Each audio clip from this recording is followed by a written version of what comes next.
Good morning. It's June 2nd, 2022, and welcome to Triggered. I'm Cory Morgan. This is the Western Standard's daily live show where we cover the latest news events, talk to, most often at least, interesting guests, and I rant and rave and get things off my chest so my long-suffering wife doesn't have to listen to it later. So thank you all for joining, and as I like to remind everybody as well, it is live, and it comes with challenges, it comes with hiccups, but it also comes with interaction, and that's what I really like on here. Use that comment scroll. I see you guys out there, Claudette, Gary, Ashley, Mock. Hey, all you guys. Thanks for joining. Get on there, interact with each other, interact with me. I won't necessarily address every comment or be able to or send every question to the guests, but quite often I can, and that's what keeps this going. Just again, keep everything fairly civil, though, if we can. We can get worked up and heated up, but let's not get too nasty with each other. You see, folks, yeah, Jackie from Morinville and Joanne in Saskatchewan and Amanda in Calgary. We got people all over. We get people coast to coast. So these are things to remember, and your hours are different. I'll talk about the daily observances. We get things happening every day. We got to observe something. We got to make sure we pay our respects or do what's appropriate for it. So today is National Leave the Office Early Day. And I won't be held liable if your boss doesn't agree with it, but that is what it is categorized for today. So if your boss heads to the washroom, turns his or her back for a second, this is a good time to just pack up and bolt, run for it. It's the Leave the Office Early Day. I doubt I'll get away with it. Derek's always got a sharp eye on that. But for you, if you can do it, go for it. It's also, and I've been looking forward to this one, National Rotisserie Chicken Day. I mean, again, I don't know how we've gotten by without, getting Hallmark cards and exchanging and celebrating that rotisserie chicken day. I like those little suckers, though. I mean, they come in cheaper than a raw chicken does. And when you're too lazy to make supper, just cut off of that thing, have some sort of side, and you're off to the races. So be sure to celebrate your national rotisserie chickens today. Okay, enough of that stuff. We'll get on. Got a couple of good guests, a few good guests today. Lots of politics as usual. One of the founding chairs of the United Conservative Party, Ed Ammar. He's been involved again in the organization from the Wild Rose days and onto the UCP. I believe he ran for them up in Edmonton in the last general election. And he just has a lot of words of caution and things he wants to discuss about the process as we're going into a leadership race with a new leader and hoping to repair and regain trust in that party. So that should be a good conversation. After that, we're going to have a couple of the Western Standards on Ontario reporters on. For those of us in the West, we haven't really heard a lot about this, but there is a general election in Ontario, and it's today. Tonight they are voting, and tomorrow they'll know the results. I think part of it is it sounds like it was kind of a done deal for Doug Ford, and people don't pay much attention on what they think is going to be a blowout, but it's hard to say. So I'll be able to talk to them and get more details and see what is up out there. So that's Jonathan Bradley. He's one of our reporters out there. Matthew Horwood, who's been on the show a number of times. And he writes a lot from Ottawa with his things there. I see Mike saying he just got his RPAL yesterday and he's heading to the local gun shop this weekend. I've heard they're pretty lined up and backed up. If you're looking for a handgun, I was wrong. I thought actually that they'd done an order in council and shut it right down, but I guess they are allowing for the time being. You could still pick up handguns. How long they will let you keep them is hard to say. I see Judy Miller-Kean coming from Salmon Arm, and that's really timely, actually, because as I get into my rant and what I'm going on about, Salmon Arm is going to come up. It's one of the subjects in my monologue, we could call it, rant, we could call it, what my thoughts are politically for today. So as I saw protesters, images of a group of protesters gathered outside the Palliser Hotel in Calgary last night and railing against Prime Minister Trudeau, I noted the parallels between the political scene right now and that of the early 1980s. And they were both striking and chilling. I mean, during the 1970s and 80s, Pierre Trudeau was greeted by protests wherever he went in Western Canada. And his favorite haunt during his rare Western visits was at Calgary's Palliser Hotel as well. Well, it's a luxurious spot, so you can see why the Trudeaus like it.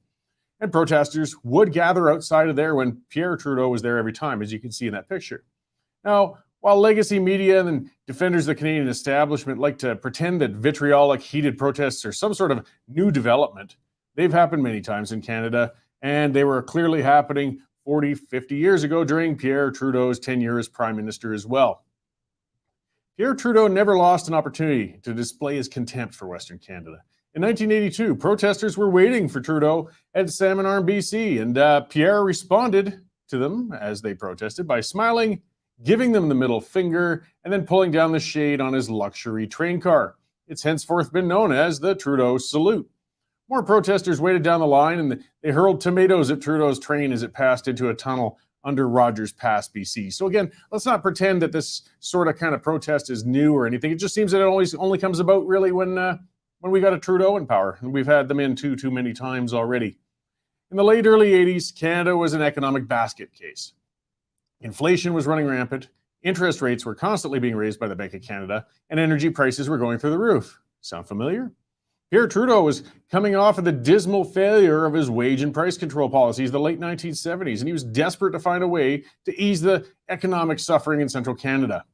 So Trudeau turned his eyes towards the West's oil and gas. And while the Trudeau government prior had traditionally been indifferent to Canadian oil and basically said, hey, it's Alberta's oil, sell your own stuff, they preferred to import it from Saudi Arabia to serve central Canada. Sound familiar?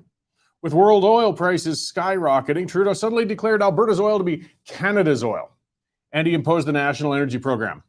Now, that NEP imposed a massive tax on Western oil, and it applied the funds from those purchases to Eastern Canada so they could keep buying foreign oil at a discount that way. And it also forced Western producers to sell at a grossly discounted made-in-Canada price to the rest of the country. The effect was immediate and devastating for Western Canadians. So despite high world prices, the industry ground to a halt as producers fled Canada's intrusive regime. The government-owned Petro-Canada was inept and incapable of filling the void. Unemployment spiked, and many bankrupted Westerners literally had to abandon their homes as they couldn't keep up with the high interest rates of the time. When oil prices did later drop, the NEP was actually supposed to provide a floor for Western producers. A minimum price was supposed to be paid by Canadians when the costs got low. That, of course, never happened. Prime Minister Mulroney did scrap the NEP, but only when it was clear that it was now going to cost central Canadians rather than benefit them. He kept it in place for a couple of years after he got elected. People forget that sometimes. Alberta had been drained of somewhere between $50 and $100 billion in that short period of time, and that's a lot of money in those days. Well, it's a lot of money now.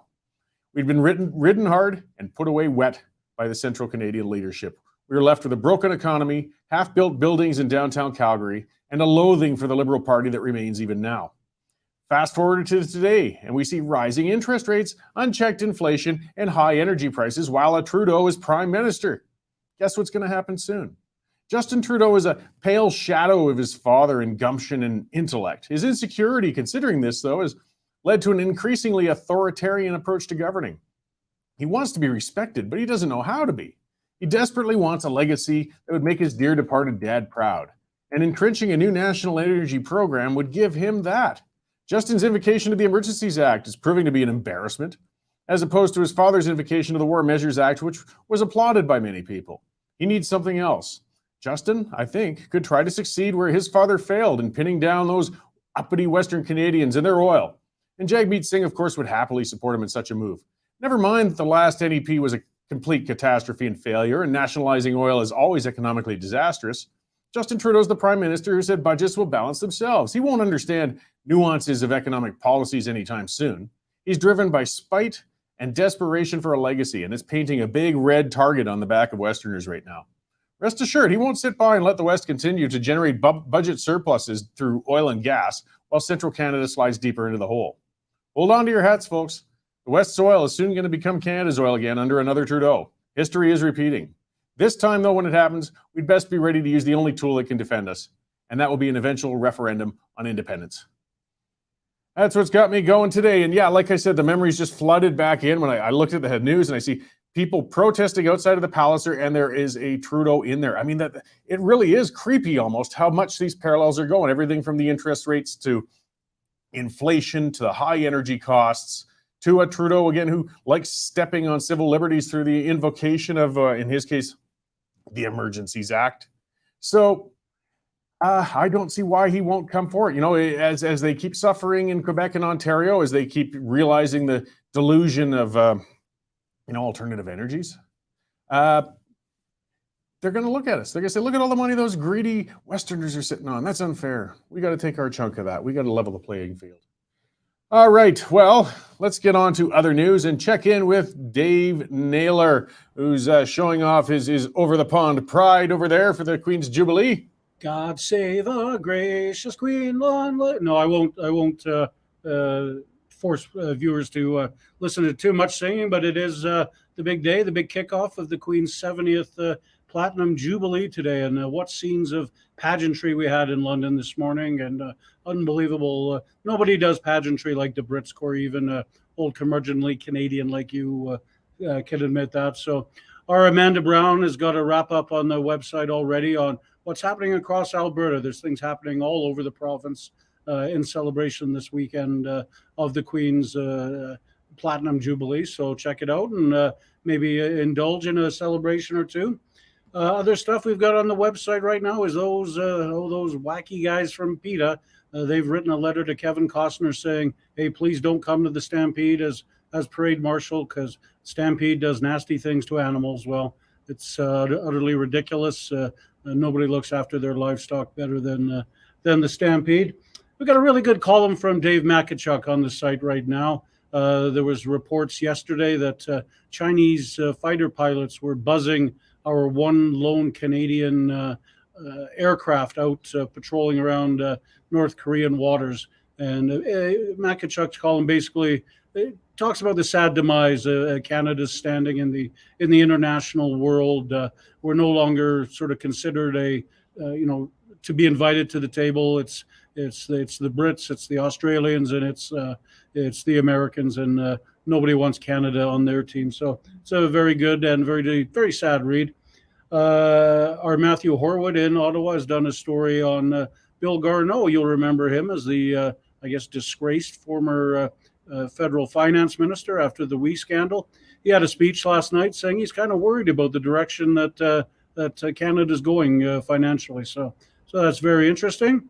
And Pierre Poilievre tabled a private member's bill, sort of asking for all the vaccine mandates on travelers to be withdrawn.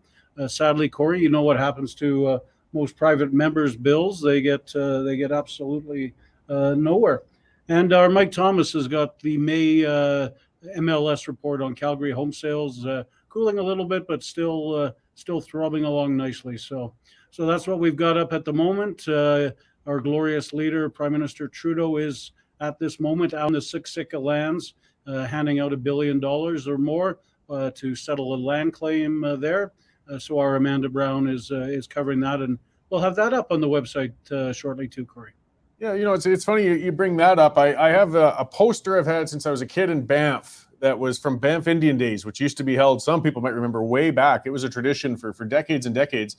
And 1977 was the very last one that was ever held. And this protest poster depicted an image of Queen Victoria and Chief Crowfoot, the original signing of Treaty 7 and the whole works. And either way, it was a celebration of the monarchy and the agreement at that time. Now, we've got Trudeau just on his chronic apology tour. But getting on to that, I'm just wondering, has there been any acknowledgement of the Queen's Jubilee by Justin Trudeau, or has he even taken notice of this?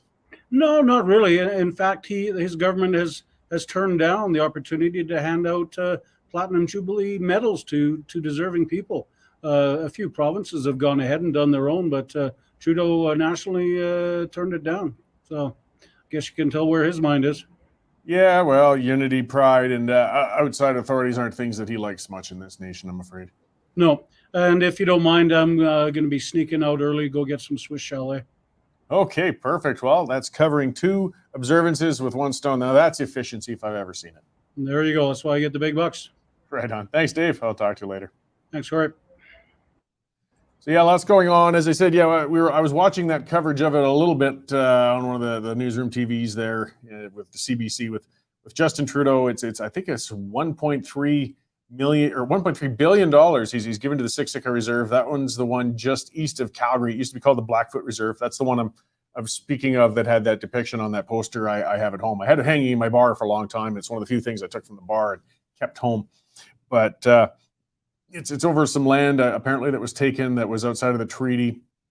And I won't comment exactly on it because, hey, there was some screwing of some of the native bands and reserves with the treaties. And that might have been one of the legitimate cases where it happened. So to be honest, I won't really say whether the compensation is correct or bad or not, or offer an opinion until I know a little bit more on that one. But it is a heck of a big chunk of money.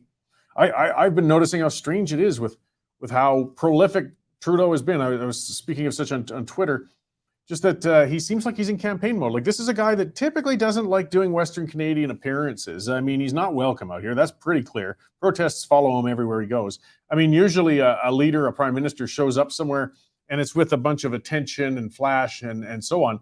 Well, in this case in Calgary, they tried to sneak him in. I remember seeing the rumblings of people saying, why are there RCMP officers and police motorcycles all over 9th Avenue in Calgary? Well, it's because they were trying to sneak Trudeau into the Palliser quickly and get him out without anybody noticing. But somebody figured it out, or it leaked, and then the protesters arrived anyways. But he was out in Saskatoon. He's been out in BC. He's been writing checks all over the place. And it smells like he's in campaign mode.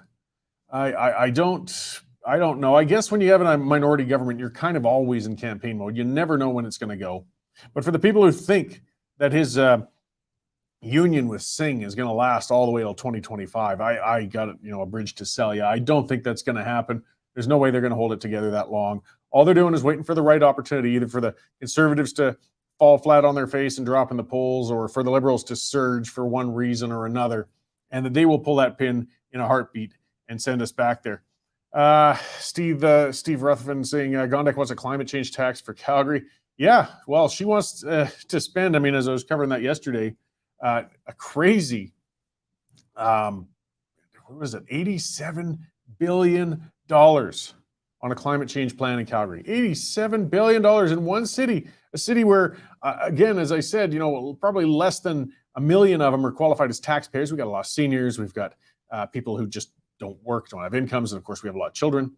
And I was talking with Rob there in the newsroom, and I was saying, the numbers roughly, just to try and throw it out ballpark to cover this, would amount to having to basically immediately raise everybody's property tax in the entire city by $6,000 a year.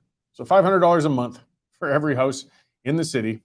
And don't forget, you see, that trickles down. That'll go down to rental properties everywhere else. It'll go on to businesses. It's madness. It's total madness. And meanwhile, we're seeing an online campaign pushing it, thinking, this is brilliant. Oh, Gondek's a visionary. I mean, she's lagging in the polls. She looks like crap in there. But still, it's a crazed move on her part.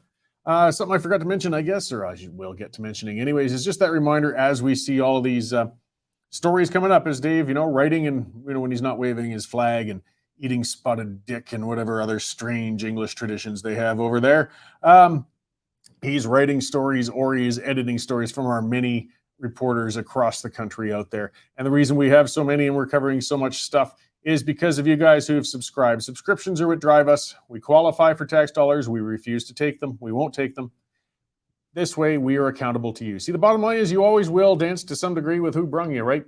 And if the government is paying your bill, you're going to be afraid to criticize the government.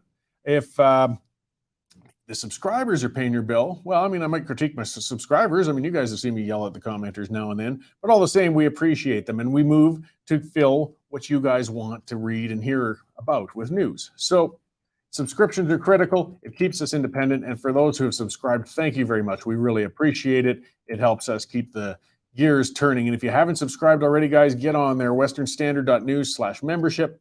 $10 a month, $99 a year. Like I said, we're not looking for charity. We're selling a service. For that amount, you get that full, unfettered access to all the news, the commentary, the works without the paywall. And it does help support us as an organization to keep providing this stuff. And before I get to my next guest, I'll talk about the other way we do pay our bills, and that's through sponsorships. And Bitcoin Well has been a fantastic sponsor for us for some time. They were our first large, big sponsor, and they're still with us. A lot of people, a lot of you guys obviously have been checking them out, taking advantage of their services and seeing what they've got to offer, or they wouldn't just keep advertising with us. By the way, if anybody's looking to advertise with us, send me a note. I can fix you up. But Bitcoin Well, they're a Western Canadian company. Like digital currencies, it comes up over and over again. It's a big thing these days. It's confusing, though. It's new. Not everybody knows how to deal with them. You want to make sure you have a trustworthy local service to guide you into digital currencies if you're looking to get into it. I mean, maybe it's not for you. That's their whole thing. It's about educating you, making sure the money is always in your control. It's always in your hands. They are just the facilitator. They're publicly traded. They have face-to-face physical one-on-one consultations they can offer. If you want to get into digital currencies, you want to do so safely and you want to do it in an informed way. And Bitcoin Well, that's what it's all about. It's making sure your money is always safe and you are always educated and know exactly what's happening every step of the way. So check them out, bitcoinwell.com, and take control of your money. Okay, let's bring in Ed Ammar. I've been looking forward to talking to him. And we're going to talk about some UCP things. Not much crazy politics going on there. So let's pop him into the show here and see what we've got to say. Hey, Ed, how's it going? Hi, Cory. Thanks for having me. Very good. Good. I appreciate it. So as I kind of said earlier, you're one of the founding chair of the UCP when it was kind of formed with the merger, and you were very involved in the political parties prior to that. And you recently wrote a column that submitted one with us, basically with concern, just making sure you want this leadership race to be a productive one. Absolutely. I think the message that I'm trying to put out is that we need to move forward. And there's no way we can move forward if we still have the shadow of Premier Kenney hanging on top of this leadership race. I have nothing but respect for Premier Kenney, but we need to move forward. We need to focus on the leadership candidates, on the campaign, and try to get as many Albertans as we can engaged from all corners of the province. Yeah, so part of the concerns, I guess, a lot of it is we want to make sure, or I shouldn't say we, I don't even have a membership anymore, but either way, the You should get one. It's best for me to stay clear of things nowadays. Because I got to be able to rip into you guys when you need it, and you do at times. So, but this is part of it, and avoiding being ripped into. Like right now is kind of a critical time. Like a lot of, whether it was fair or not, a lot of mistrust was kind of built right off the beginning from the last leadership race that brought Premier Kenney into power. And we just want to make sure, I would imagine the party really wants to make sure there's a lot of clarity and transparency so that people aren't questioning the process itself when this leadership race happens. So whoever wins can come in with a clean mandate. Absolutely, you're bang on. So happened in the past, we all know, we don't want to go over it. I think what I was trying to say is let's move forward. I was encouraged by the parties appointing Dave Price as LEC chairperson. I know Dave, he's a great guy. We go back to the wild rose days, and he's an honest man. I think he'll run a clear campaign, and this is for me, and that's what I said in the editorial. We want to make sure there's no stains on this campaign to be able to unite moving forward. If there's any issues with this campaign, just like the previous campaign, then we're just dividing the party without knowing that we're dividing the party. So moving forward, we need clear rules. We need low fees for candidates. We need to make sure the message is unity, how we can improve the lives of Albertans rather than focusing on what happened during the process of electing a new leader. So I think having as many candidates as possible with clear rules, low entry fees will be fantastic. Because, Cory, if we have 2 or 3 candidates, the campaign will be vicious. Then it'll be personal. But if we have 6 or 7, it'll be more about ideas. It will be more about how we can cooperate between each other, how candidates need to cooperate between each other to be able to win. So I think the point is to focus on this more than anything else to be able to move forward united so we don't allow an NDP government 2023. Yeah, and that's an interesting way to look at it because, a number of candidates, I agree. I think it would be better for it. It might make it a little messier, difficult with debates when you got 7 of them lined up and things like that. But those challenges can be overcome. And when you set the bar, there's a reason to set a fiscal bar as well. Let's be blunt, there's some crazy people out there. They're going to distract from the race if it's too easy to get in, and they get in with just a personal agenda or vendetta. But at the same time, you don't want it set so high that it only looks like elites are even able to participate in it. So absolutely. No, absolutely. You're right. And there should be a common ground. But so far, we have 4 or 5 fine candidates. They'll all make excellent premiers, excellent leaders. And the more, the better, I think, for the party. So we don't have a vicious campaign because we're focusing more on ideas.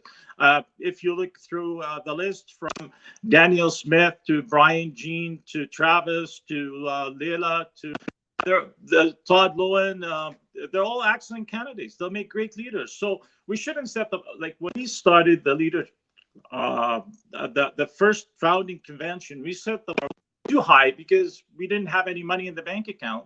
It was, I think, like 95,000 with 20,000 to be earned, and that's impossible to do, and it's wrong. And I think we did it because we didn't have any money at the time.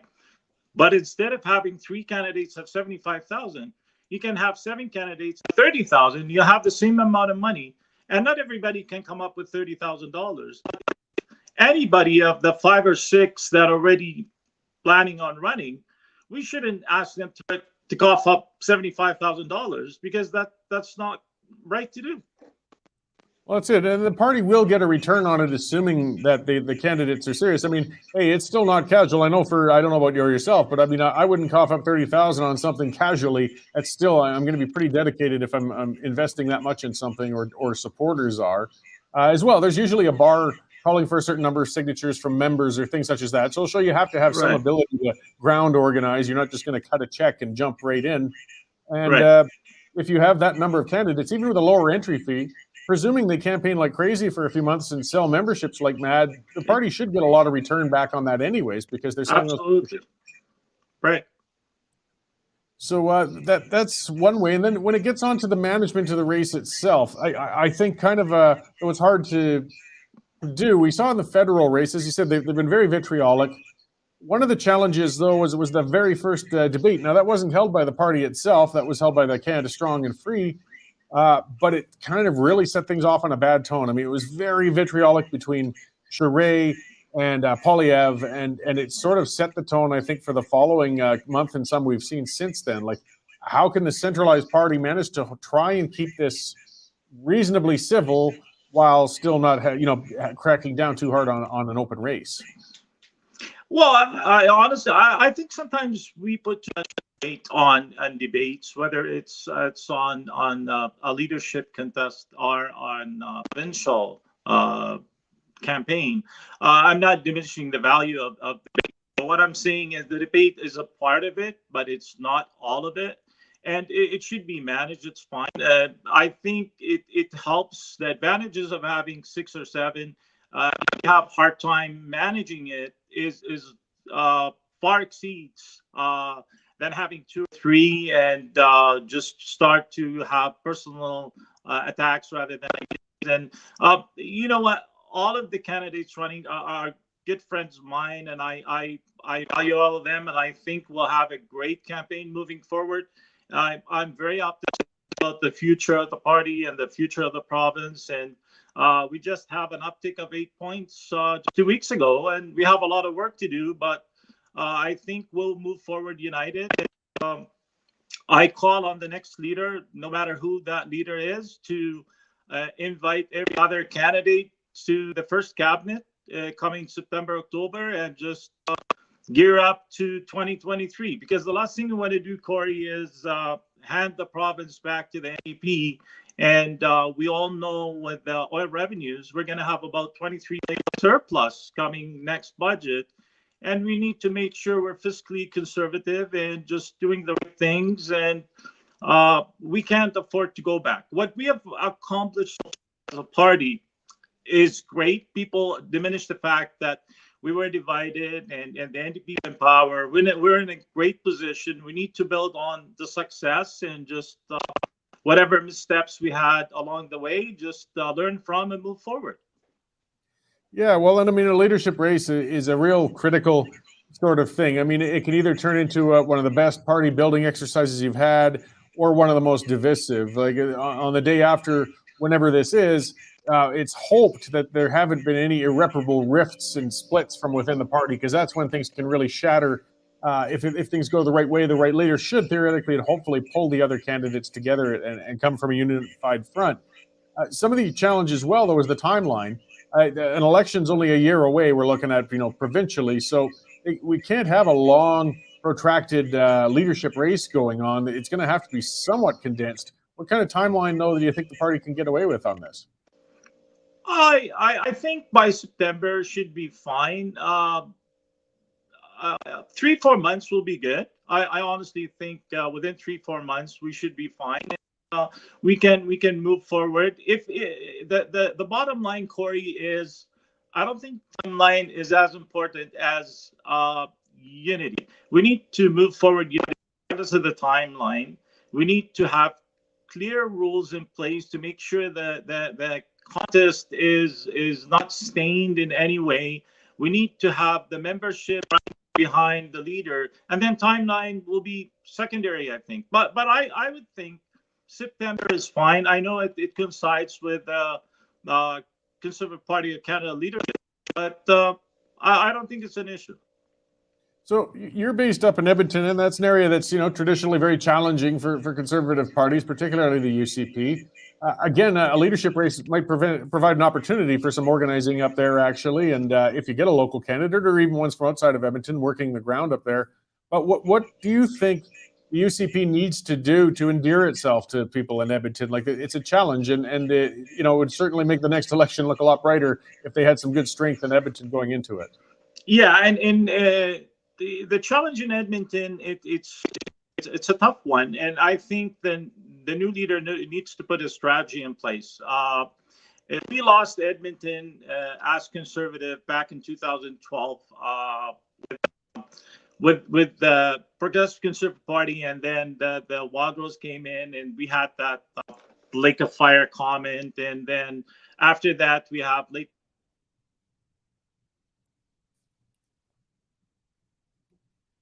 Looks like Ed might have frozen up for a moment there. We're getting some Edmonton internet service on the go.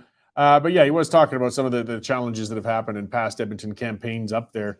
What I was trying to say is we lost Edmonton back in 2012. We didn't lose Edmonton just 2-3 years, and it needs a lot of work. So the challenge is to engage Edmonton again. We can win Edmonton. 2006, we had more Conservative membership in Edmonton than we had in Calgary.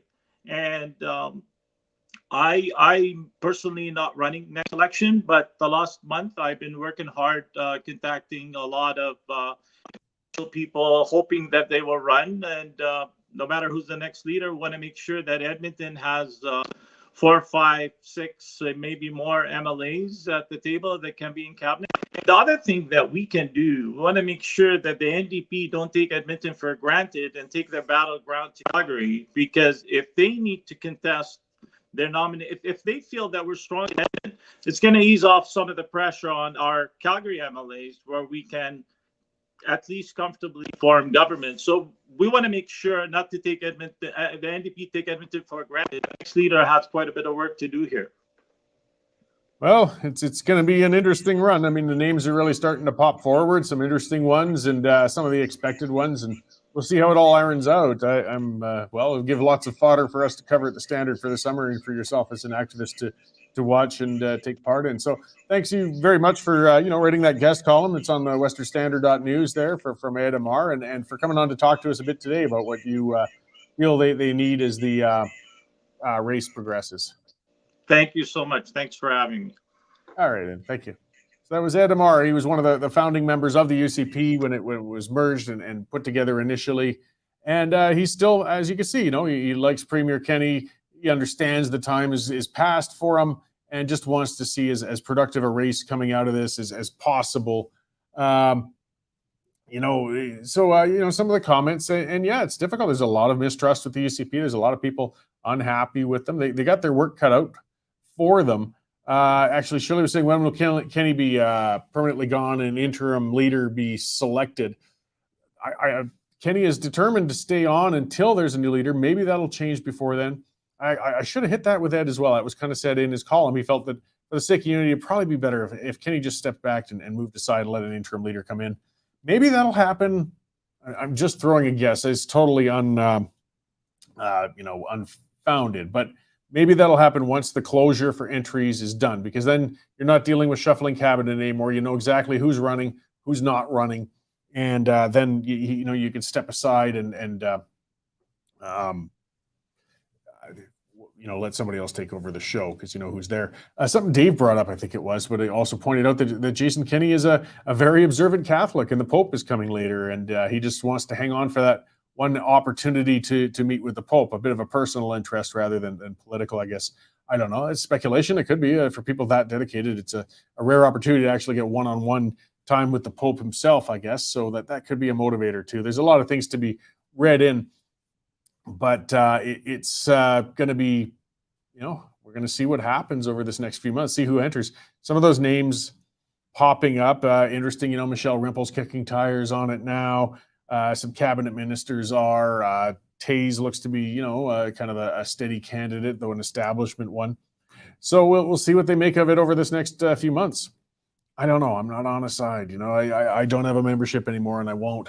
But I think I share a fear with a lot of Conservatives that if we get 4 more years of Premier Rachel Notley, we are in extreme trouble. It's bad enough that we've got what we've got going on in Ottawa with Prime Minister Ding Dong there and constantly fending it off. That's one of the areas that Jason Kenney fell short, very much so.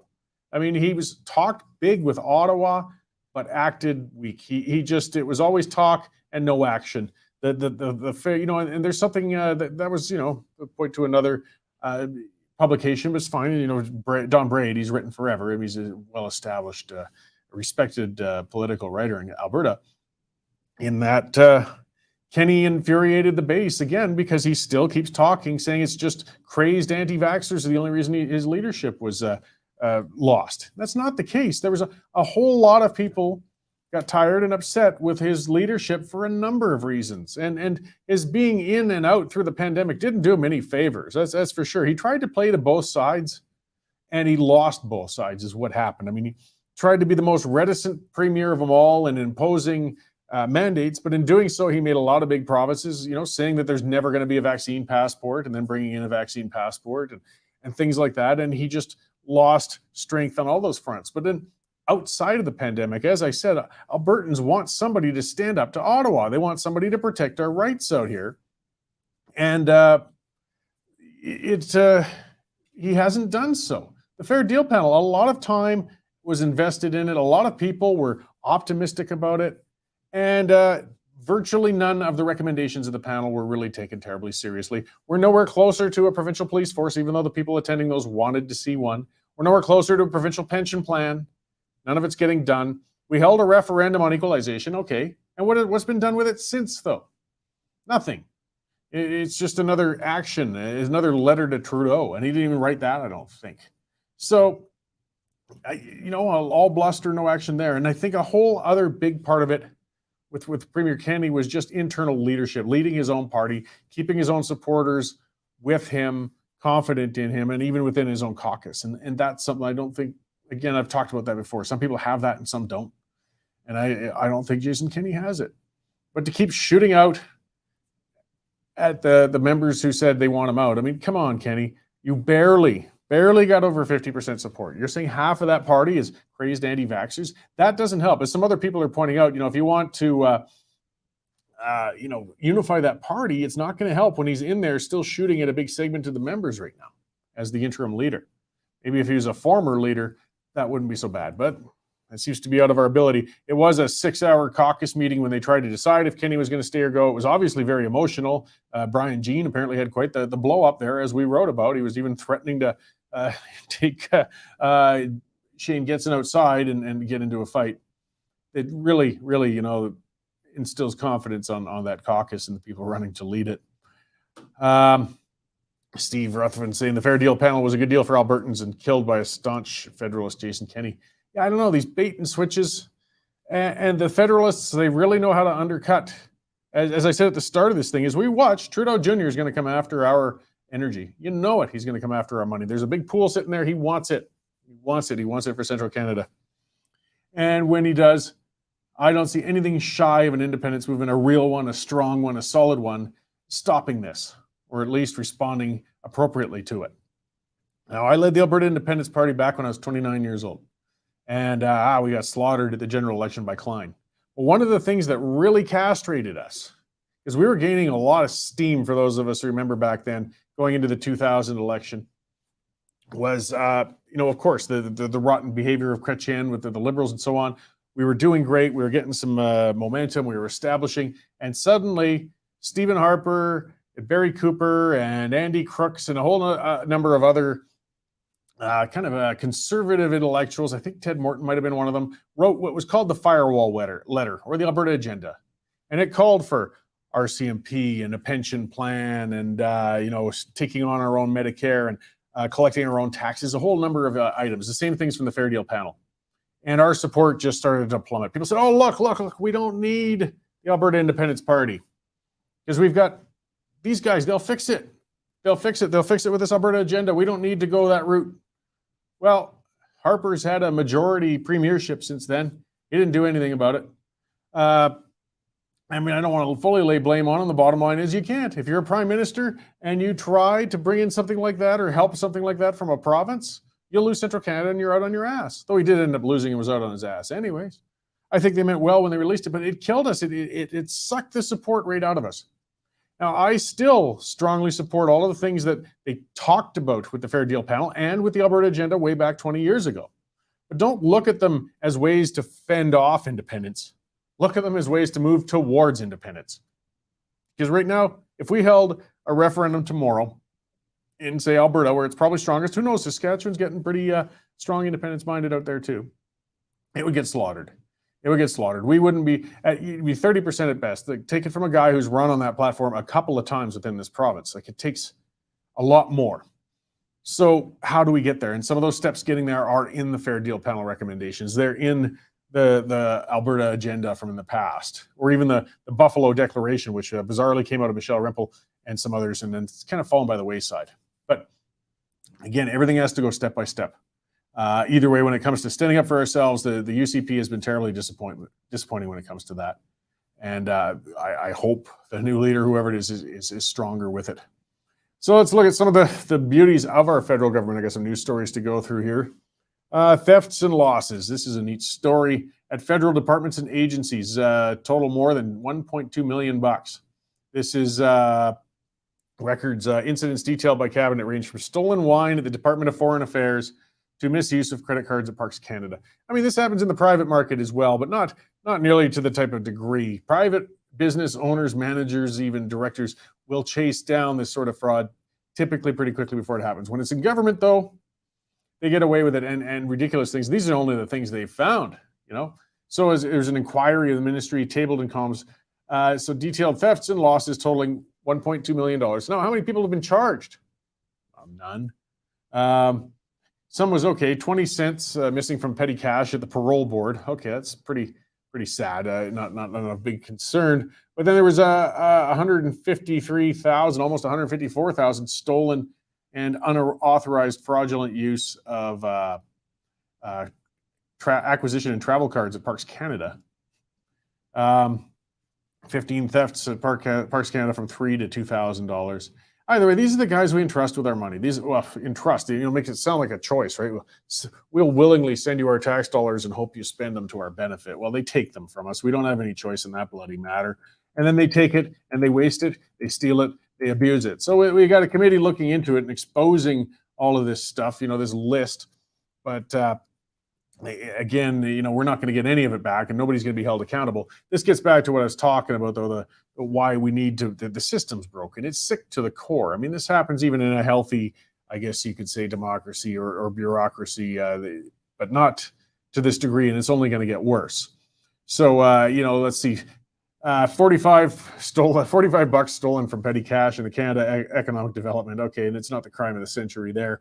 1,270 vanished from a Department of Employment bank deposit bag in Moncton. These things shouldn't be that hard to track down, but that 23,635 in fraudulent use of charge cards at the Department of Indigenous Affairs. Here's a neat one. $116,000 worth of exhibits stolen from the RCMP in a theft that they uncovered in 2019. Yeah, even the RCMP can't manage to hang on to the items that taxpayers entrust them with, and they lost them. I wonder if they got their man in the end. Probably not.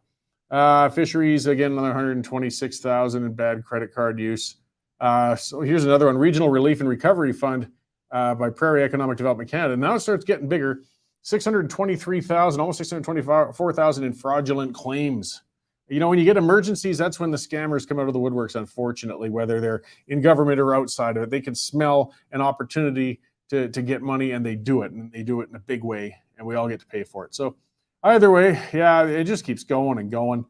Diplomats reported $2,200 worth of passports stolen by employees, and 35 lost by a payroll clerk who was a victim of an email fraud scheme. These are our foreign diplomats. These are the people representing us elsewhere. Good job, guys. Nice work. You're really doing us proud out there. So let's see. This is an area that gets, I'm a little mixed. I'm not always on side with all of the commenters with that. Mark Garneau, the transport minister, and some Liberal MPs, they tried to put a bill in to decriminalize heroin. And the bill failed on second reading. But I mean, it was interesting in a few ways.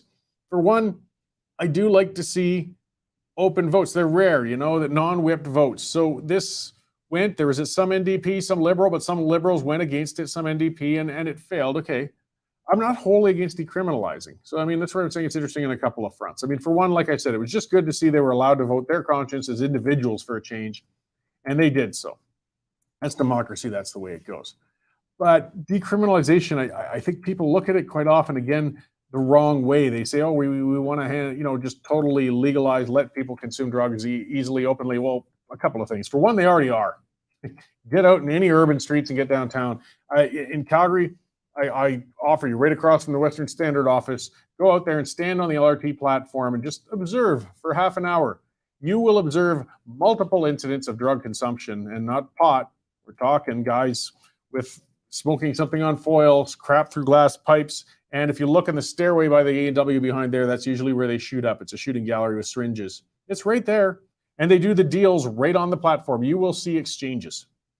So we can't pretend it already hasn't been decriminalized. It's just been de facto decriminalized. The police don't have the time or the resources to chase down the massive volume of these ground level drug users and smaller dealers. Decriminalizing the small amounts, the fact of just having it gets one more thing out of the way. Because the users, you can arrest them, you can crack down on them, you can fine them. It's not changing anything. They need treatments, what they need. Those junkies need to get off of the crap. And that's a big, long, complicated world there. That's getting into mental health supports. That's getting into addictions treatment. And some of them, again, will just never respond to it. But you got to try. Fining them, criminalizing them doesn't help. Getting after the dealers, on the other hand, that Ashley saying decriminalizing will allow the dealers to run around with deliveries on criminal. No, it won't. No, it won't. That's the thing. It's just the possession that gets decriminalized, and only in certain amounts. If you're running around with a large amount, you're a dealer, and you will be busted, and you will still be charged. In fact, you could focus more on those dealers and less on the users like they do right now, clogging up our system because some addicted nutcase had a half a gram of something in their pocket or something.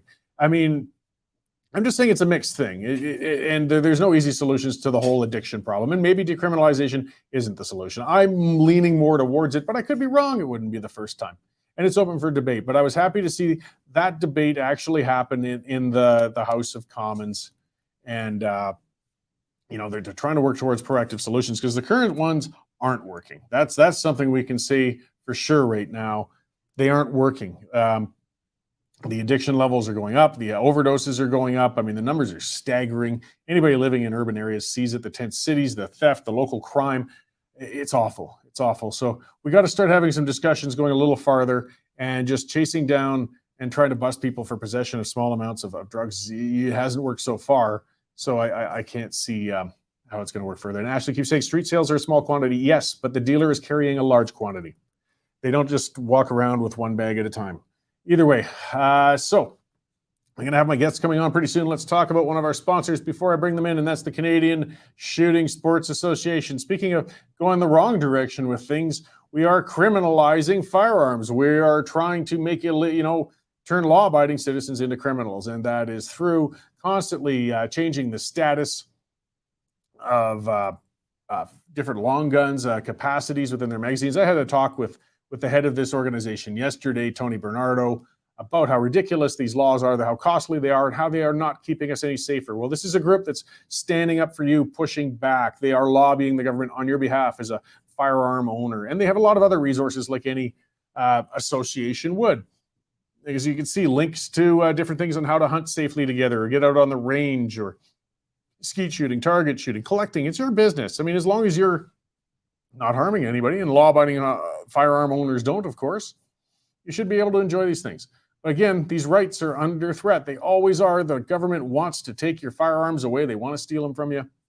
They can't, the CSSA can't help you unless you get on board. So check them out, the Canadian Shooting Sports Association. Take out a membership. They're not terribly expensive. And let them continue to help you and stand up to this government, because these rights are going incrementally and faster as they're going incrementally as well. So Canadian Shooting Sports Association, CSSA-CILA.org. It's a long, unwieldy URL, but it does work. And also, if you just Google Canadian Shooting Sports Association, you will get there. They are a good group and worth joining. Okay, just one more thing with Jade saying, legal drugs, Vancouver will become a big ghetto. People won't want to visit. Jade, that ship sailed a long time ago. I mean, I imagine you've been somewhere anywhere east of the core. Come on. Again, it's been illegal for decades, and it is a ghetto. It is a tent city, and it's loaded with people consuming heroin right out in the open. So again, let's just talk about what's really happening, what you'd like to see. They're two different things sometimes. Okay, let's bring in our Ontario crew here. We got Matthew Horwood and Jonathan Bradley out there, and they're going to bring us up to date on this Ontario election that's coming to a close tonight. People are voting in Ontario as we speak and babble at each other. So I think I see them. There we go. There's Jonathan on the left and Matthew on the right. Thanks for joining us today, guys. Thanks for having me. Good to be here. Great. So I'll just confirm, I think you guys are in two different locations in Ontario too. You're in Ottawa, Matthew, and you're in Toronto, Jonathan? Yeah, the suburbs of Toronto. Okay. I know I just like to clarify. We're getting some different perspectives on what's going on. Maybe I'll start with Matthew though, just to ask, so just to kind of lay it out, like who are the perceived front runners and what's going on? I mean, we haven't heard very much about this thing out here. So how's that campaign been going? Which parties are in contention? Yeah, good question. It's been a relatively quiet campaign. That's probably why you haven't heard much about it. But just to sum it up, it looks like Doug Ford has got it in the bag. He is you're going to be the clear winner. It's difficult to make predictions, especially after the 2016 presidential elections. It's always not always great to make those predictions. But at this point, Doug Ford is at 38% in the polls. Liberals under Stephen Del Duca is at 25%, and Andrew Horwath of the New Democrats are at 23%. So it's looking like it's going to be a very clear Doug Ford win. The question is whether he's going to get his majority once again, and also whether or not the Liberals are going to win more seats and get back their status as the official opposition, because they lost that under Kathleen Wynne back in the 2018 election. Right. So Jonathan, with alternative parties, I guess that's something we've seen springing up. That's usually an Alberta thing, but there's some conservative alternative parties that have kind of popped up, discontent with Doug Ford. There's the one that Derek Sloan's leading, and there's the True Blue Party as well. Do you think they're making any kind of mark on the political landscape this time around? So I'd expect New Blue and the Ontario Party to maybe get a few percentage points each, but I doubt that they're going to pick up any seats. I think that maybe Belinda Carey-Helios, who's a New Blue MPP, she stands a pretty good chance at maybe getting in the double digits in the riding that she's running in, Cambridge, but she likely won't win. With the Ontario Party, we might see a few candidates get within the double digits, in particular Derek Sloan, who's the Ontario Party leader, and he's running in Hastings, Lennox, and Addington. He'll probably get him double digits, but he won't win. It'll likely just be the four parties that have been featured on all the debates and that many of us all know well. Okay, so with that, is there a risk? I guess there's not much of that then. Something that happened in Alberta, we thought we were building an alternative, we split the vote. There's a number of reasons behind that, but is there any chance that you could see vote splits kind of knocking some conservatives out of some ridings? Maybe with a few seats, like I mentioned with Cambridge, because that's expecting to be a tight race. Belinda Carey-Helios could lead to the PC MPP, the PC candidate not winning, and the seat would go to the Liberals. Where all the Ontario candidates are running, where it looks like it's a close race, many of them are conservative strongholds already. So doesn't really seem that much of a vote split risk. but there might be a few seats where a few days after when we get the final results, we can be like, oh, that probably caused this candidate to lose. Okay, so Matthew, even if it doesn't change the government itself, or at least the party in power, it could change a whole lot of faces in a general election. Are there any significant political players or cabinet ministers who might get turned over tonight, or are at risk right now? I can't give you many details on that. What I can say is that it's looking like Stephen Del Duca might not stay on as the party leader after this election. I've heard a lot of people just from testimonials that don't seem to trust Del Duca very much.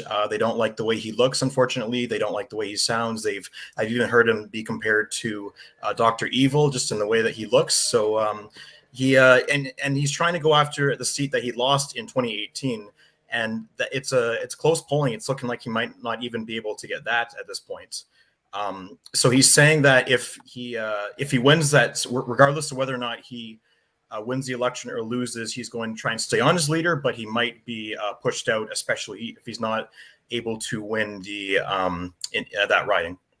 So kind of what's going on, it seems it's more of a race for you kind of implied that earlier, Matthew, a race for the official opposition, kind of a race for second place. Yeah, that's exactly right. It seemed to have been more of a competition between Andrea Horwath and Stephen Del Duca. They've really been battling it out, and both sides have said at various points, we should be going after Doug Ford, stop going after me and attacking me, but they both keep doing it because they want to get that opposition status. So they've really been slugging it out, and they have a lot of similar plans. They're both very concerned about the affordability issue. They both have plans for big spending, especially compared to Doug Ford's plan, which is only $198 billion in new spending, mostly focused on infrastructure projects and a little bit for schools. But it's really been a race between Del Duca and Horwath at this point, and we'll see who comes out on top. Okay, so Jonathan, kind of what have you been interpreting? I mean, I know it varies region by region and things, but maybe that's part of why the race has kind of slid under the radar. Are there any real prime issues that have been standing out in this race, though? Like, what are Ontarians most concerned about right now? I'd say the biggest issue in the Ontario election right now is Highway 413. So Highway 413 is a proposed 52-kilometer highway in the West Greater Toronto Area that Doug Ford proposed a few months prior to the election. So Ford and the Ontario Progressive Conservatives have promised to build the highway, whereas the Ontario Liberals, NDP, and Greens have vowed to cancel it. The reason why Ford wants to build this highway is because it would reduce travel times to Toronto and make the surrounding communities more accessible. But the issues with building the highway would lead to more air pollution, and it would pave over parts of the Ontario Greenbelt. All in all, if you look at polling data, it shows that many people are supportive of Highway 413 because they want more infrastructure to be built. Yeah. Great. Okay. And then, so Matthew, maybe I'll hit on that with that. Canada was pretty divided. I mean, particularly on vaccine mandates, lockdowns, restrictions. Doug Ford was more front and center, I think, than a lot of premiers. He was eager to lock down and very reticent to open up. But none of the other opposition leaders are really pushing for more individual liberties or anything like that either. They're kind of unified, I think, on a restrictions basis, aren't they? Yeah, when it comes to COVID restrictions, they all seem to have been relatively on the same page. I mean, Doug Ford talked about being kind of regretting having a lockdown and not liking having to implement the vaccine passports, but he did do them in the end. And arguably that worked out well for him compared to, and you might know more about this, Cory, in Alberta, Premier Jason Kenney seemed to be very hesitant to close things down, wanted to keep the province open, and then ended up having to apologize and go back on it and implement those strict lockdowns. So I think while it made a lot of people very unhappy to have these restrictions constantly, I think it worked out for Doug Ford, and it made him look like he was being strong on COVID.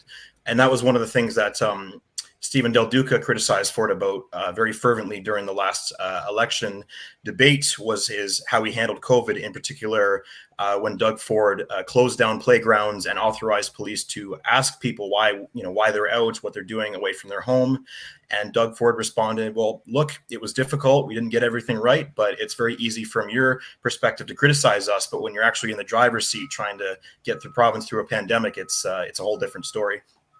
So, Yeah. but yeah, they all seem to be on kind of the same page in that. And Del Duca has talked about wanting to add the COVID-19 vaccine for the schedule of regular vaccines for children in order to go to primary school. So you would have to have a COVID vaccine if you wanted to go to a Ontario public school. I haven't seen much polling on that, but I would imagine that a lot of parents might be a little bit hesitant about that happening.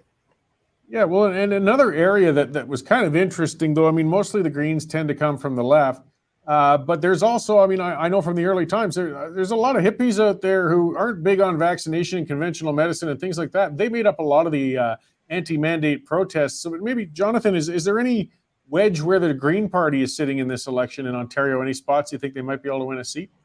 So Mike Schreiner, who's the Green Party leader, he already holds his seat in Guelph. Guelph is a very like earthy hippie kind of town, so hippie kind of city. So it was kind of unsurprising when he did win in 2018. There is polling data that shows that the Greens might be able to pick up the seat in Parry Sound Muskoka, which right now is a Conservative seat. Up until about a few years ago, it was widely considered a Conservative safe seat, but gradually it shifted more to the Green Party. For some reason, I'm not too sure why. I don't think that seat will end up flipping a Conservative just because there is like some Conservative support in that area and it's usually pretty vocal. And yeah.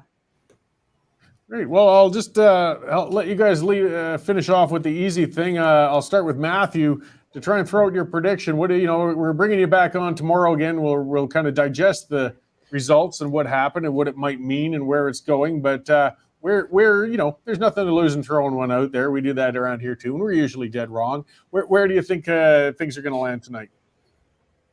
It's a good question. I think we're going to see a Doug Ford majority once again. I think Del Duke, you know, I'm going to say I think he's going to lose the seat. I'm not sure, but what we're going to see about that, I think enough people seem to not trust the guy enough for him to win that seat. And once again, he lost by 18 points in 2018. So I think it's a real uphill battle for him. And I think the Greens will retain their seats, and I think the NDP will do pretty much as well as they did last time. As for whether or not the Liberals are going to become the official opposition, they would have to gain 5 more seats. I'm going to say they're not going to be able to make it. But again, these are not. I'm not like really holding myself to these predictions. We'll see what happens. Yeah, there's no money on these anyways. What do you think might happen tonight, Jonathan? So I think it's going to be a PC majority government with 78 seats. The last election was 76 seats, so it'll be a gain of 2 seats. I think the NDP will stay the official opposition, but their seat count will drop from 40 seats to 25 seats. The Liberals will get, I'm thinking, 20 seats, but Del Duca will lose his, and the Greens will maintain their 1 seat. And New Blue and the Ontario Party will lose their seats.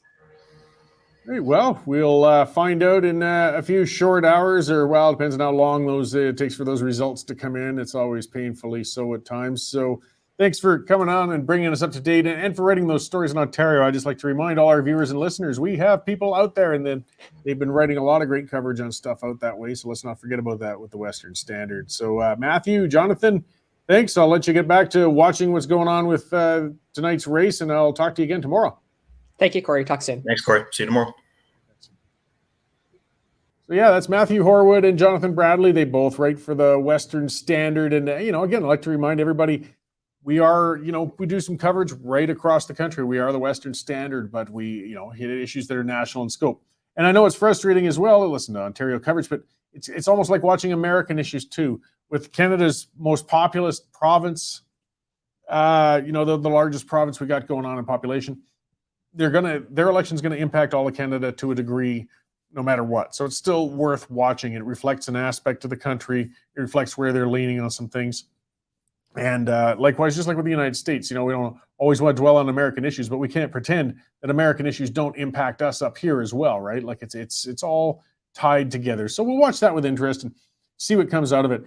I think a trend, and I'm not sure, I'd have to get up to look, but Ontarios often seem to have a trend of keeping the opposite party in provincially that is in federally. When they've got a federal Conservative government, Ontario likes to have a Liberal government or an NDP government. And when there's a federal Liberal government, they like to have a Conservative government provincially. They flip that way. You know, Alberta, there's one of the areas where Alberta screwed ourselves, where we stayed so solidly with one party for so long, became so predictable that we were taken for granted by federal parties on both sides. I mean, they really had nothing to lose or nothing to gain in this province at times.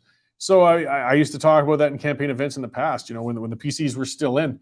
I mean, there I was going gray then, and 40 or whatever, and say, geez, I'm 40 years old and I still, in this province, have never seen a different party in power my whole life. That's how long those guys were in for. And I mean, again, that's stale. It's not good for democracy, and it doesn't hang in there.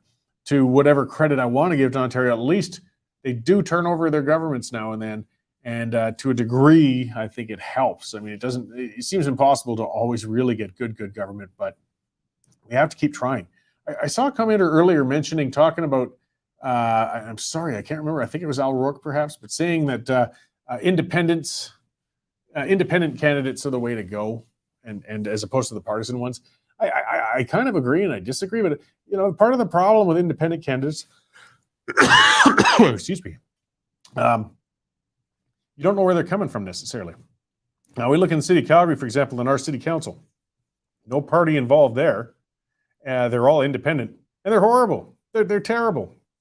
I mean, we get ones like Gondek, who as I noted in my rant the other day, she came in with a good win as a mayor, and then just went completely off the rails, doing things that she never campaigned on.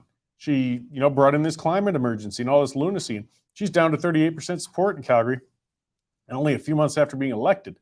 Well, she was an independent, so that way she could BS it. I mean, not to say party politicians don't BS us quite often as well, but at least you got a bit of a better idea where they're leaning when they're coming in, because they would have had to have some presence within something or some sort of foundation of policies. The bottom line is there's no perfect system. There isn't. You just got to keep beating at it with what tools you have, and hope to keep it as much on an even keel as you can. And giving up is the worst thing you can do. I mean, if you want them to win for sure, give up. That's the way to do it. We've got what processes we can. We've got what means we can. Let's use them. One of those biggest processes, kind of like Wild Rose is implying, is the Clarity Act. It's a provincial one. Again, we're not ready to utilize that yet, but it's one that I think is going to serve not just Western provinces, but this whole country well, because it could finally shake and allow us to break the system, because the Canadian system is broken. It's badly broken. Let me talk about a sponsor before I talk about a bit more news items going on, and that's Bitcoin Well again. And Bitcoin Well, as I pointed out, is a good Canadian company. And you see all those dots on that map all the way across the whole country. Those are ATMs. You can deposit your money into an ATM and put it into your Bitcoin account. Like, they make Bitcoin practical is what they do. They make it like any other currency, because that's what seems foreign to us. Can I use it anywhere? Can I do things with it? Yes, you can. And they help set you up for that. I mean, whether you're paying utility bills or having a hot wallet so you can pay at places that accept Bitcoin, in smaller purchases, or whether you're going to save and sit on things. They help counsel you through that and help you set up those sorts of things, and then help you take control of your own money. As we said, we got inflation going wild. It's not like we can rely on the Canadian currency to be stable. Bitcoin Well helps educate you and see if it's for you, and they have savings plans for employees, savings plans for individuals. Check them out. They got all kinds of services, guys. A good Canadian company, bitcoinwell.com. Steve Ruffin saying Ward 1 counselor is decent. Yeah, that's Sonia Sharp, I believe. She's been on the show once before. She came in. A lot of us were kind of worried about that, because she was kind of on that union ticket with the third party fundraising and everything. But she's been pretty common sense since she got in there. Rumor is she's one of the ones who got in quite a fight with that little weasel Stephen Carter when he was in for his short period as Gondek's chief of staff, and then he slithered away after being fired after a few months with a nice $100 and some $1,000 severance package. Man, that man can really bleed taxpayers. Well, as I said, he was brought in by a nonpartisan candidate, that being Jody Gondek, and we're stuck with those clowns for another 3.5 years. And this insane, I still can't wrap my head around that insane $87 billion climate plan in a city of just over 1 million people. Like this, it's ludicrous. I can see the investment fleeing from this city already, like people getting the hell out. And I gotta admit, like my place, I work in the city, you know, and I spend a lot of time in the city and I live close to the city, but I'm outside of their reach, thank friggin' God, in Pritis area. And I tell you, every time these idiots do stuff like this, my property value goes up. Look, hey, it's in my interest for Gondek and her gang of nutcases to be as horrible as possible, because that drives more people out of the city and they want to buy a place like mine, and my property value goes up and my nest egg continues to grow. But I don't want to profit on the suffering of the million and some neighbors I have in Calgary who are dealing with this horrific civic government that seems bound and determined to bankrupt this city. As I've said, we got a downtown that it looks like a war zone. I mean, attics all over the place, for lease signs all over the place, you know, potholes. You get stuff going everywhere, garbage all over the place, people getting assaulted on LRT platforms. And what are these guys doing? Oh, a pie in the sky policy, $87 billion to fight climate change, which won't work, but it will sure make a lot of people poor. But of course, you get back to the World Economic Forum, you know, that's one of the things they talk about. I mean, they were celebrating, look how wonderful the emissions went down while everybody was locked in their houses and broke. We want more of that. Well, I guess maybe that's what the city of Calgary wants. Hey, if we could just bankrupt everybody enough, they won't admit much. It's an anti-human ideological lunacy. And right now, most of Calgary City Hall is dominated by them. And you can't just forget, too, in City Hall or any bureaucracy, it's not just the ass clowns in the front that you see, such as Gondek and Giancarlo Carra, Drew Farrell, who used to be there, the pair of the Courtneys. I mean, there's a bunch of nuts in there right now. But it's an entrenched bureaucracy of extremists as well. You remember this report, this climate plan, this was put together by city administration under the direction of these left-wing nuts. They have to be flushed out of there too. And that happens in provincially and federally too. If you want to see who really is the power behind the throne in governments, it's the names you've never heard of. It's the deputy ministers. These are people that don't face elections. You hear from the cabinet minister, but those deputy ministers, some of them stay in there forever. They're constantly in there, and they make more money than the elected officials, and they come up with these horrible policies. Calgary's City Hall needs a shakeup. It needs a flush like a toilet, and for the same reason. The stuff's been packed in there far too long, and these parasitic bureaucrats are coming up with this crap, but they are guided by the elected ones. I mean, this has been going on for a long time. The head Ninchi with his little fake lobby group, Civic Camp, started the whole thing. And then they did this Imagine Calgary initiative. This was nuts. This came up with all of these ridiculous goals and things. And if people, I wrote a bunch on that in the past, this Imagine Calgary document. I mean, it is surreal in how stupid it is and extreme. Ninchi was showing the signs of pushing all that crap 12 years ago, but people weren't paying attention. Again, I've talked about the nonpartisan thing. He campaigned and pretended to be a conservative. He pretended to be pro-business. He lied through his teeth. He's a socialist with a crazy plan. And that plan was there, but nobody took the time to read it and see what that Imagine Calgary nut loony stuff was. He didn't make the whole plan himself, but he said he's going to guide his mayoralship on it. And that got folded into, I think, Sustainability Calgary, which is another shadowy little group within the City Hall that puts out all this crap. And they're ideologically driven. They're not realistically driven. They're beating the crap out of businesses in Calgary. They've turned downtown into a wasteland. And what do they want? More public art, more bike lanes. But why? So that the crackhead can ride faster from block to block to go pass out underneath another ugly piece of public art somewhere? We've got bigger priorities, you idiots. But it's not going to win. And I don't know how bad it's going to have to get now. Because they got 3.5 years, and the majority of them are Fruit Loops. And yeah, they're going to blow $87 billion here. And I know Calgary is not the only city that's in this kind of condition. Edmonton is, Toronto, Vancouver, all of these progressives. You know, you want to see every city that's a wasteland, look to progressive management. It's a Democrat running Chicago, guys, you know, as they're in the midst of a massive gang war. It's a Democrat running, San Francisco, where, you know, on those hills and everything, you can pretty much put on some skis and ski down the human shit that's on the sidewalks from the amount of homeless people and, again, open drug use and mess there from their progressive years of policies. And Calgary, well, we're going to be well on our way there. And boy, I'm glad that I am outside of the city and have an acreage, and I participate in the law-abiding ownership of firearms, and I'll be safe when the zombie apocalypse comes out of these cities, but I do feel for the people stuck in that right now.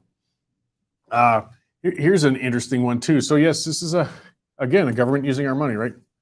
Panicky sale cost $3.7 million. A hasty stock sale cost a federal agency more than $3.7 million. Records show. These records, as they come up, got to pay attention. This is the Canadian Race Relations Foundation. And the directors, I guess, had shares in something. Why they did, I don't even know. What are you doing? What is this foundation?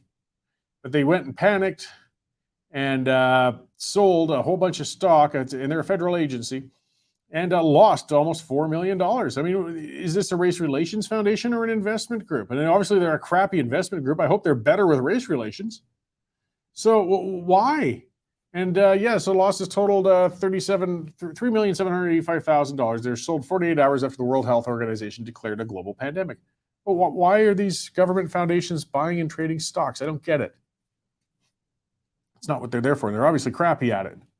But it represented 16% of their $24 million endowment. Look, if you got an endowment, use it for your bloody job, not trying to invest it and grow it. That's not what you're there for. I mean, this is why we need targeted spending. Not just here, have this and do something with it. Here's the title of your organization. Wish you the best. Come back for more money in a few years. Oh, race relations. Well, that sounds good. We'll definitely have to throw some there. This was part of a settlement, I guess, with the drawn from the proceeds of a settlement with the National Association of Japanese Canadians, or the 1942 internment of citizens. There's some horrible things were done to Japanese citizens in Canada, and the reparations were good. But I just don't get this government. These levels and levels of abuse of our money and our abilities. C7 or S7, yeah, that's another beauty. And there's people vowing to fight this thing, at least. And that's the one where the government wants the ability to go into your laptop, your cell phone, and just search indiscriminately through your personal files, data, pictures of Aunt Martha, whatever you might have on there, midget porn. It's your business, as long as it's legal. And you shouldn't have customs agents just on a whim able to demand that you open it up and read into it. And this C7 gives them that power. This authoritarian government is always pushing for more ways to infringe on your individual rights. But thankfully, the Senate, some senators are standing up to this thing. And the Civil Liberties Association, this is a bunch of lefties, but at least in some areas they stand up for things, and they're pushing back on this. I got a feeling this one might get amended at least, or maybe tossed in the trash. They pushed too far, and senators called it out. You know, the Senate has usually been useless and sleepy, but lately they've been kind of waking up, those appointed clowns in there, and they've been pushing back on some of these things. So credit where due. I hope they keep up the good work, because this was a Senate bill. This was S7. Now, it's rare with a government bill where they start it in the Senate. They usually start it in the House of Commons if they want it in. But they start in the Senate. I think they were kind of hopefully, I mean, it has to go through both, but it's where you begin it. Hopefully getting it mostly done quietly in the Senate, and then they were going to rush it through Commons later. But in this case, the senator said, hey, I don't care much for this. Oh, Mike, where would you find this? You know where. I've heard about it. Either way, what do we got here as well? This one, see, here's another mixed one where policies go bad. Bill C-19, an act to implement, and this is, let's talk about omnibus as well about something, right? C-19 is an act to implement certain provisions of the budget and would amend the criminal code to prohibit statements that willfully promote anti-Semitism by condoning, denying, or downplaying the Holocaust under threat of 2 years in jail. This is a budget bill. It's about implementing provisions of the budget, but while they're at it, they're going to pack this little criminal code change for anti-Semitism, and that leaves you stuck as a legislator. Well, I oppose this part, but not that part. Well, you've got to accept the whole bill, and anybody who does oppose anything, they're going to be accused of being an anti-Semite, right? These are the games they play. But I don't like this. I tell you what, I've got no use for Holocaust deniers. I think they're vile. I think for people trying to downplay or deny what was one of the worst slaughters, purposeful slaughters of a group of identifiable people in human history, we should never forget that. We should always remember what happened. And the conspiracy kookballs who say it didn't happen or say it was exaggerated are disgusting. But you have the right to be disgusting. And I'll just call you out as disgusting. I'll call you out as a conspiracy nut, and I'll call you out as a loser. I don't want the law to come down on you. You have the right to be an idiot. And I know a lot of people exercise that right very liberally. That's fine. I'm going to have to deal with that. Freedom means you have to hear some crap you don't like hearing.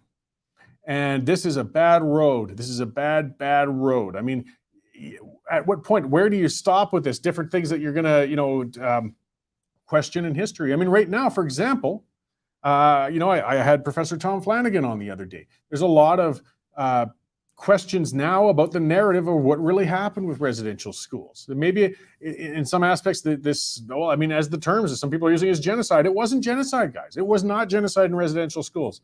The cultural attempts at genocide, yeah, okay, you're playing with a word, but there might be some truth to it, that those schools were there to try and wipe out a lot of cultural aspects of First Nations people, and it was terribly wrong and it was bad, but they were not wholesale slaughtering First Nations kids.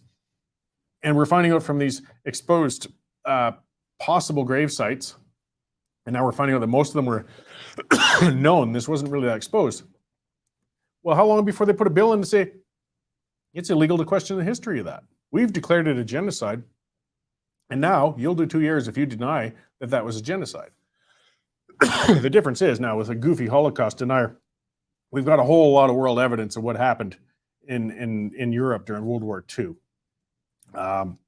With what happened in the Indian residential schools, we're still trying to figure out. But the bottom line is we should be allowed to discuss openly both, even if, again, the Holocaust deniers are repugnant. So, again, every bill we got keeps cracking down on more liberties, And Denise Martin saying not one body was found. Yeah, we'll see. I mean, I think not one unknown grave has been found and confirmed yet. I suspect a lot of those spots where they dig, I've talked about that in the show before. I worked with ground penetrating radar in the Arctic, measuring ice thicknesses. It's pretty good for these kind of things. You can see a disruption that would look like a potential burial site. But again, an old outhouse pit would look the same. Like, you change the density of the ground when you've dug it out and filled it in again, and it stands out quite well on GPR, actually, even many years later.